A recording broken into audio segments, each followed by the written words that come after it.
నువ్వు చెప్పినట్టే చందుని బయటికి పిలిచాను. నువ్వు తెలియకుండా వీడియోలు తీసావు. అంతవరకు బానే ఉంది. కానీ ఈవిడెలా ఒప్పుకుంది?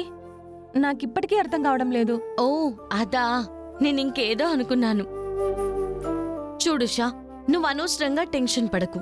ఇందులో పూర్తి బాధ్యత నాది. అలాగే ఆ గోవుల గోపన్న గారు కూడా మీ పెళ్లికి హెల్ప్ చేశారు. అవును, ఆ పొలిటీషియన్ మీకెందుకు హెల్ప్ చేశారక్కా? అసలేం జరిగిందంటే, రాజకీయం గురించి మాకు చెప్పాలా ఏంటి? ప్రజల సొమ్ము తినడం రాజకీయ నాయకుల ప్రధాన హక్కు. కాకపోతే సొంత లాభం కొంత మానుకో అన్నారు కదా, అది పాటించాలయ్యా. కొంతైనా జనానికి పంచుతూ ఉంటేనే మనం జనం మధ్యలో ఉంటాం. అర్థమైందా? అది మాత్రం మిస్ అవ్వద్దు. ఉంటాను మరి. నమస్కారం సార్. అమ్మాయి, నువ్వు సుమలత గారి పెద్ద కోడలువి కదా? అవునండి. ఇలా వచ్చావేంటి? అది సార్ సార్ మేము బయలుదేరమా సార్? సరే సరే, మీరు వెళ్ళిరండి.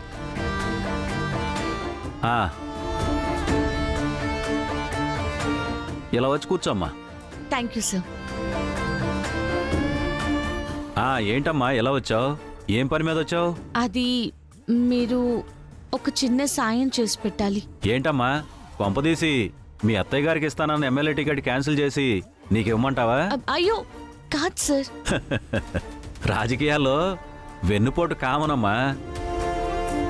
ఏమో మీ అత్తయ్య గారి కోడలు పోటీ ఏమో. అది కాదండి, మీరు మొన్న మా ఇంటికి వచ్చినప్పుడు మీకు కాఫీ ఇచ్చింది కదా ఉషా అనే అమ్మాయి.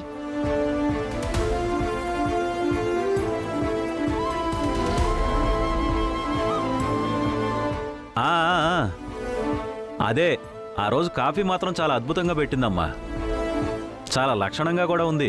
చూడ్డానికి పని మనిషిలాగే లేదు. నిజానికి ఆ అమ్మాయి పని మనిషి కాదండి, ఆ ఇంటికి కోడలవ్వాల్సిన మనిషి. కోడలా? అవును సార్. మా చిన్న మరిది గారు చందు ఉన్నారు కదా, తను ఆ అమ్మాయి.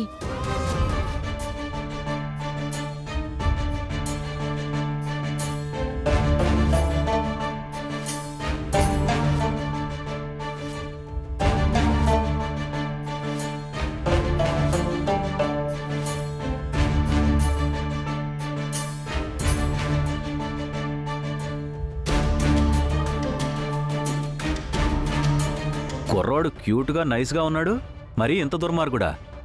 ఎవరూ లేని ఆడపిల్లని ఇంత మోసం చేస్తాడా? కరెక్ట్ కాదమ్మా. మీ అత్తగారేదో మంచిదనుకుని పార్టీ టికెట్ ఇవ్వాలనుకున్నాను. సరే, ఆవిడికి ఎమ్మెల్యే టికెట్ క్యాన్సిల్ చేసి ఆ టికెట్ నీకిస్తున్నాను.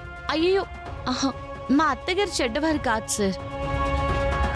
తన కొడుకు ఇలాంటి పని చేశాడని ఆవిడికి తెలియక తన ఫ్రెండ్ కూతురికిచ్చి పెళ్లి చేద్దామని ఆవిడ మాటిచ్చేసింది. నిజంగా ఆవిడకైతే ఏం తెలీదు. అర్థమైందమ్మా. అయితే ఇప్పుడు పెద్ద మనిషిగా మీ ఇంటికొచ్చి ఆవిడ ముందు మీ మరిదిగారి నుంచోబెట్టి ఆ పిల్లని తీసుకొచ్చి మోసం చేశాడని మీ అత్తగారికి చెప్పి వాళ్ళిద్దరికీ పెళ్లి చేయించాలి, అంతే కదా? లేదు సార్, ఇప్పుడు నచ్చ చెప్పినా ఆవిడ ఒప్పుకోరు. ఎందుకంటే తన ఫ్రెండ్కి మాటిచ్చారు, మరిది గారు చేసిన పని తెలియక.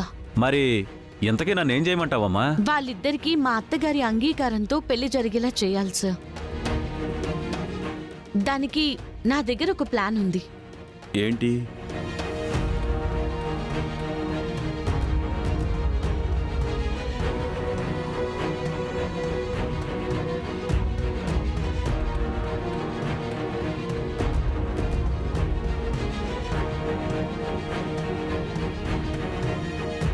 రేపెట్టు మీటింగ్ పెట్టుకున్నారు కదా, అప్పుడు ఆ మీటింగ్కి వచ్చినప్పుడు ఆ రిపోర్టర్ వీడియో చూపిస్తారు. అప్పుడు మీరు ఆ అమ్మాయిని కోడలుగా చేసుకోమని మీరు కూడా ఫోర్స్ చేయాలి. అర్థమైందమ్మా. బిడ్డ తప్పు చేస్తే తల్లి సరిదిద్దాలి, కానీ వదినవైన నువ్వు తల్లి స్థానంలో నిలబడి నీ మరిదిగారిని మార్చాలనుకుంటున్నావు. ఒక అనాథైన ఆడపిల్లకి న్యాయం చేయాలనుకుంటున్నావు. తప్పకుండా నీకు హెల్ప్ చేస్తానమ్మా. నీ ఏర్పాట్లని నువ్వు చూసుకో. స్టేజ్ మీద నా పెర్ఫార్మెన్స్ నేను ఇస్తాను కదా. Thank you so much sir. అవునా? అవును షా, నీ గురించి చెప్పి చందు నిన్ను మోసం చేసిన దాని గురించి చెప్పాను. అప్పుడు తనని కన్విన్స్ చేయడంతో ఆయన కూడా నాకు సపోర్ట్ చేశారు. ఆయన సహకారం వల్లే ఇవాళ అత్తయ్య నీ పెళ్లికి ఒప్పుకోవడం జరిగింది. ఇక ఈ పెళ్లిని ఎవ్వరు ఆపలేరు. చందు కూడా కాదనలేడు. నువ్వు ప్రేమించిన వాడితోనే నీ పెళ్లి జరిపిస్తానని నీకు చెప్పాను కదా, ఇప్పుడు జరిపించబోతున్నాను. అక్క, నిజంగా నా తోడబుట్టిన అక్క అయినా ఇంత సహాయం చేయదేమో. నువ్వు నిజంగా అక్కవి కాదు, నా పాలిట దేవతవక్క.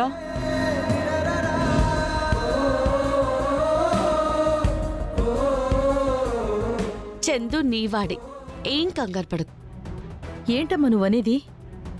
అంటే ఉషను మోసం చేసింది చందునా?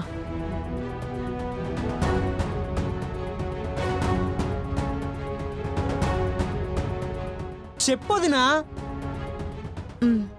అవును చంటి.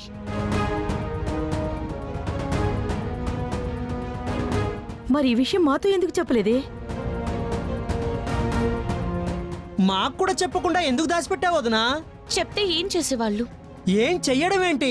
ఇంత మంచి అమ్మాయిని మోసం చేసినందుకు వెళ్ళి వాడి కాళ్ళు చేతులు విరగొట్టేవాణ్ణి. అంతే కదా.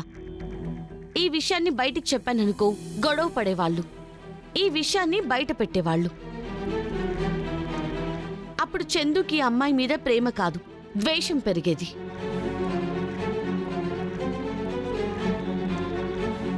ఈ అమ్మాయిని ఇంట్లో పని మనిషిగా ఉండడానికే మీ అమ్మగారు ఒప్పుకోలేదు. అలాంటిది ఇలా ప్రేమించాడు, ఇంటికి కోడలుగా వస్తుందంటే ఆవిడ ఒప్పుకుంటుందా? ఖచ్చితంగా వీళ్ళిద్దరినీ విడదీయడానికి ప్రయత్నిస్తుంది. అందుకే ఈ విషయాన్ని ఇంట్లో ఎవరికీ చెప్పలేదు. కనీసం మీ అన్నయ్య కూడా చెప్పలేదు. ఇవన్నీ బయట పెడితే ఇంట్లో గొడవలు జరుగుతాయి తప్ప వీళ్ళిద్దరి పెళ్లి జరగదు. అందుకే దాచిపెట్టాల్సొచ్చింది. అమ్మ ఉషా, ప్రేమించినవాడు నిన్ను మోసం చేసి నీ కళ్ళ ముందే ఉన్నా ఆ విషయాన్ని బయట పెట్టకుండా నీలో నువ్వే ఎంత కుమిలిపోయి ఇక్కడ ఉండుంటావో నాకిప్పుడు అర్థమవుతుంది. ఇంత మంచి అమ్మాయిని మోసం చేయడానికి ఆ వెధవకి మనసు ఎలా వచ్చిందో. తను మోసం చేయాలనుకున్నా ఆ దేవుడు ఉషకి అన్యాయం చేయలేదు బామ్మగారు. ఇప్పుడు ప్రేమించిన వాడినే పెళ్లి చేసుకోబోతుంది. అది బానే ఉందమ్మా. నువ్వేదో నాటకమాడావు, సుమలత వీళ్ల పెళ్లి ఒప్పుకునేలా చేశావు. అంతా బానే ఉంది. కానీ రేపీ నిజం బయటపడితే అప్పుడు ఈ పిల్ల పరిస్థితి ఏంటి? అలా ఏం జరగదు బామ్మగారు. ఉషకొచ్చిన నష్టమేం లేదు. ఈలోపు చందుని మనం మార్చాలి. తప్పకుండా వదినా. ఇప్పుడు మాకు కూడా చెప్పావు కదా, ఈ విషయంలో మేము కూడా నీకు సపోర్ట్ చేస్తాం. ముగ్గురం కలిసి చందుగాడికి బుద్ధి చెప్పి వాడిని మారుద్దాం.